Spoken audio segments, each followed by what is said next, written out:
Papers time now on France 24. Solange Mougin with us. She's starting with the Biden administration, having successfully passed a $1.9 trillion relief package. How's the press reacting?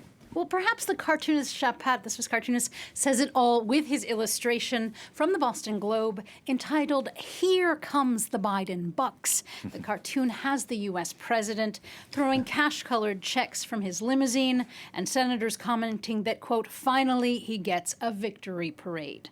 And the New York Times, actually, their editorial board uses similar terminology. It says that Democrats deserve a victory lap, and it argues that this giant aid package is both what voters wanted, they call it, quote, and what they needed. And they call it, quote, an early and impressive win, pointing to the fact that the American public, namely Black and Hispanic Americans, will be the big winners, according to the Times. And the Washington Post goes as far as saying that Biden is leading, quote, a quiet revolution. The paper argues that this signals an end to the end of top-down Reagan economics. Now the administration argues that helping poorer people, middle-class people, that will bolster their purchasing power and create, quote, an unprecedented era of new growth. Not all the papers feel that way, though? No, not all U.S. papers are full of praise. The Wall Street Journal, they say that what is at work here is, quote, a progressive Democratic steamroller,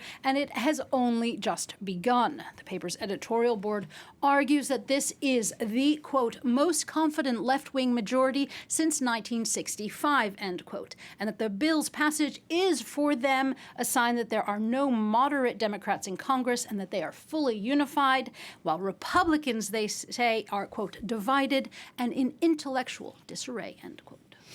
Another of today's top stories, the 10-year anniversary of the Fukushima nuclear disaster. The press is really debating whether the future is bright for nuclear energy, isn't it? Yeah, and L'Opinion gives a resounding yes to saying that the future is bright for nuclear energy. It argues that such energy is a top priority for China in its plan for the next 5 years. And in France, a recent poll said nearly 60% of French people are in favor of nuclear power. That hasn't always been the case. But Nature magazine, here's the but, argues just the opposite.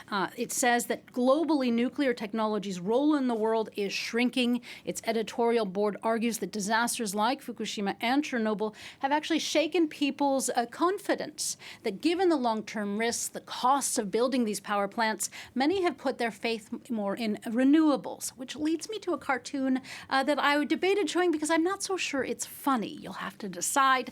Herman, the Swiss cartoonist, draws today on this idea of recycling water that is from nuclear pools to Olympic pools. I guess he is honoring here how a decade after the disaster, Japan can finally focus on something else, even if the Fukushima disaster's effects are still around and will be for years to come. Perhaps poignant rather than funny. Yes. Another anniversary for you. This one, though, is about coronavirus. Yeah, it has been 1 year since the World Health Organization declared a global pandemic.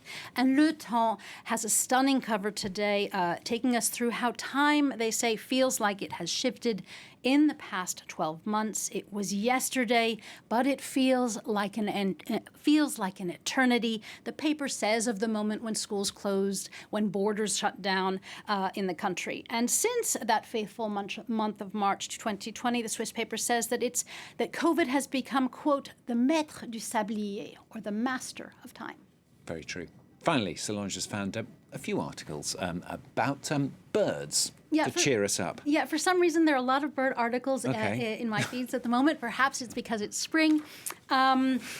The first is from the India Times, and it is about a penguin managing to escape the chompers of a killer whale.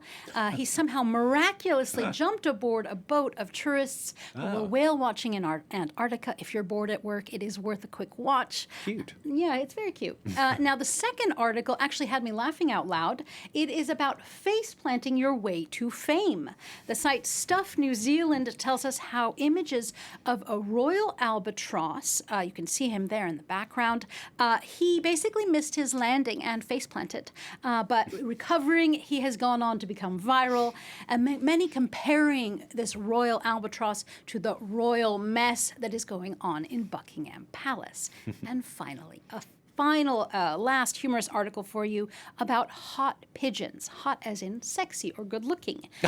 Okay. Yeah, The Guardian tells us that yes, pigeons can be stunningly beautiful. Okay. Far from what some people in cities call rats with wings, such pigeons, the papers say, are breathtaking palettes of pastels, and they are a reminder that, in fact, pigeons aren't just pigeons, they are also doves. That does not look like a pigeon, I have to say. It is a pigeon. Well, all pigeons are doves and doves are pigeons. I think it's had its roots done, definitely.